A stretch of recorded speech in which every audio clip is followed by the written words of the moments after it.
I worked the pharmacy counter at a Boots in London for 6 years. An American tourist stormed in holding her arm at an odd angle. She demanded immediate surgery. I asked if she'd seen a doctor. She said no, she'd diagnosed herself on WebMD and needed an operating room within the hour. I explained she needed A&E first. She refused. I have insurance. Just bill me and do the surgery. I told her we don't do surgery at pharmacies.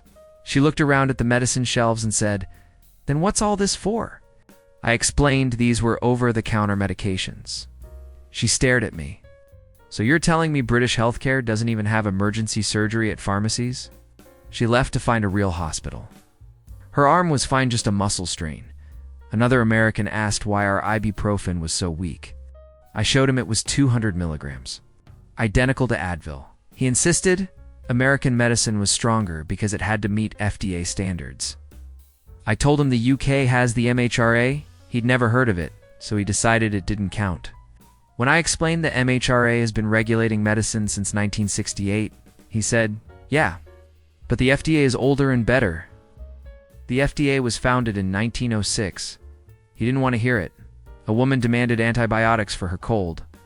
When I said no, she offered to pay extra. "I'll give you £50 cash right now." I explained prescriptions don't work that way here. She accused me of socialist rationing. She had a cold. Not pneumonia, cold. She genuinely believed money could override medical protocols. These weren't isolated incidents. They happened weekly.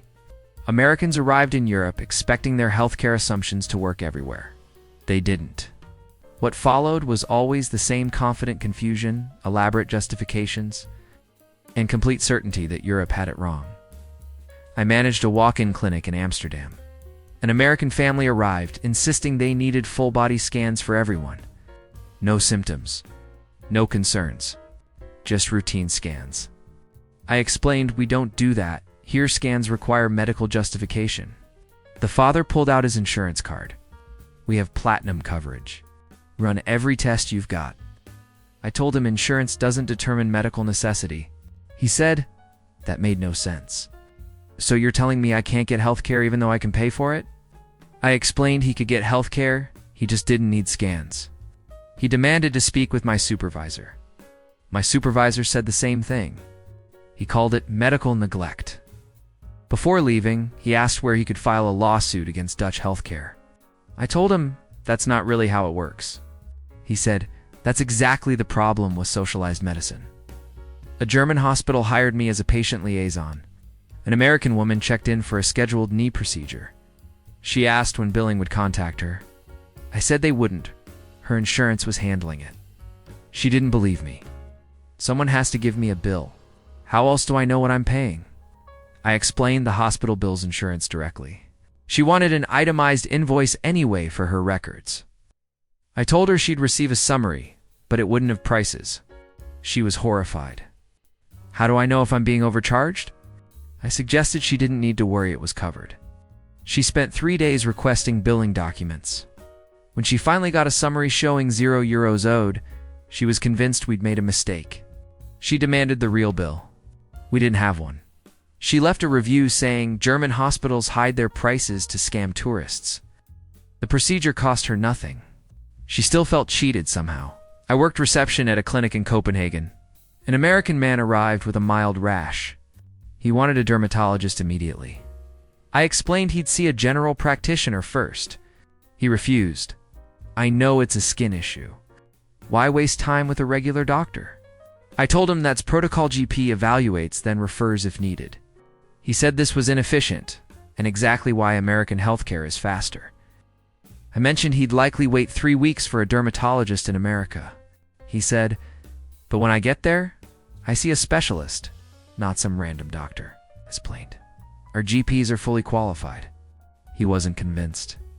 He booked a private dermatologist in another city, paid €300, and got the same cream our GP would have prescribed for €8. He later complained Danish healthcare was impossible to navigate. He'd navigated around it entirely. The cream was hydrocortisone. Basic stuff. I ran a pharmacy in Barcelona. An American woman handed me her Blue Cross card and grabbed 4 prescriptions off the shelf. I told her she needed a prescription from a Spanish doctor. She waved her insurance card. This covers international. Just run it. I explained insurance cards don't override prescription laws. She insisted her plan had global coverage. I said that's for reimbursement, not for bypassing prescriptions. She accused me of not knowing how insurance works. I've had this card for 20 years. It works everywhere. I told her it doesn't work like a credit card. She demanded I call Blue Cross to confirm. I didn't have a Blue Cross hotline. She said that proved I wasn't a real pharmacy. She left and went to 3 other pharmacies. They all said the same thing. She posted online that Spanish pharmacies don't accept American insurance. Technically true. Also missing the point entirely. Her prescription was for basic anticides. I worked admin at a private hospital in Prague. An American couple arrived for a consultation. They handed over their United Healthcare cards and waited. I explained we don't process American insurance directly. They'd pay up front and file for reimbursement. The husband was outraged. What's the point of insurance if I have to pay anyway? I said they'd get reimbursed. He said, that could take months. This is a scam. I showed him the pricing, 120 euros for the consultation. He calmed down slightly, then asked, what's that in real money? I told him about $130. He was stunned. That's it? I confirmed. He'd expected thousands. His wife asked if we were cutting corners to keep costs low. I assured her we weren't. They paid, saw the doctor, and left confused. A week later, the husband called. United Healthcare had reimbursed him fully. He wanted to apologize, then asked if Czech healthcare was lower quality because it was cheaper. I told him it wasn't. Didn't believe me. American healthcare had convinced him cost equals quality. He actually seemed disappointed it went smoothly. I worked at a dental clinic in Stockholm. An American tourist came in with a chipped tooth. I gave him the price, 800 Swedish kronor, about $80. He laughed. No, the real price. What's it actually cost? I repeated it. He was suspicious. That's impossible. This would be $600 minimum in America. I told him Swedish dental pricing is regulated. He asked if our dentists were fully trained. I confirmed they were. He wanted to know if we used the same equipment as America. We did. He couldn't reconcile the price with the quality. He asked if there was a catch. Maybe we'd bill him later, or his insurance wouldn't cover it, or we'd do substandard work. There was no catch. He paid, got the tooth fixed, and left bewildered. He'd been so conditioned to expect massive bills that affordable care felt like a scam. He posted a review saying Swedish dental care was suspiciously cheap. Oh, it wasn't suspicious. It was just normal. He gave us 4 stars because nothing that cheap can be 5 stars.